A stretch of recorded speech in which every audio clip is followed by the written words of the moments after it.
The Foreign Minister of Portugal was in New Delhi to meet his Indian counterpart, External Affairs Minister S. Jaishankar. He spoke to WION about the ties between the two sides and China's role in the Indo-Pacific region as well. Listen in to this exclusive conversation.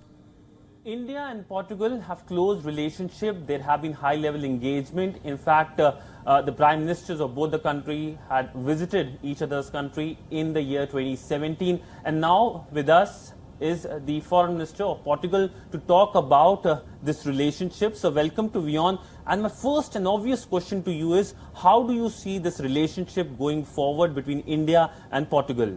Well, we're very excited about the India-Portugal relationship. As you pointed out, there's an excellent rapport between our prime ministers. They know each other well and they have a very good personal relationship.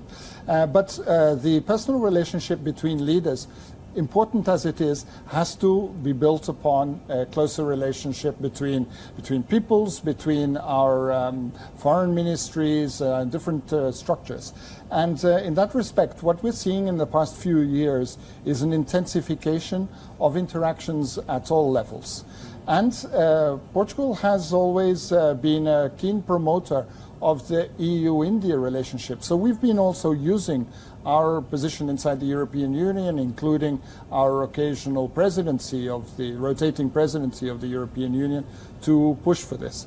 So at the moment, we are living a very promising phase in the relationship, and my role as Foreign Minister, I'm very pleased to feel that Minister Jaishankar feels the same, is to build upon this and to take the opportunities as they are arising to create a closer interaction between our peoples. How do you see the Chinese actions in the Indo-Pacific, and how do you see the Indo-Pacific vision as well? What is your country doing to further this vision, or do you support this vision?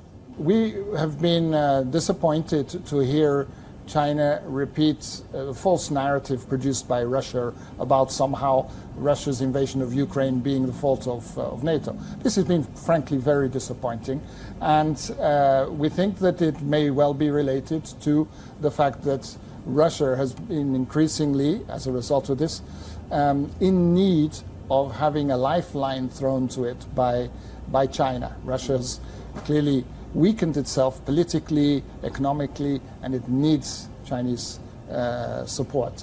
Now, I think that the greatest contribution that China could make to the international order would be to not to embrace this Russian narrative, but on the contrary, to say that we are also in favor of stability, and therefore we cannot be in favor of this process. Currently, with the support given at the moment, at least at the narrative level, we hope it goes no further than that, by China to Russia, then this is a very negative indication for the Indo-Pacific region. So as Europeans, we are very much concerned with this approach by China. WION now available in your country. Download the app now. Get all the news on the move.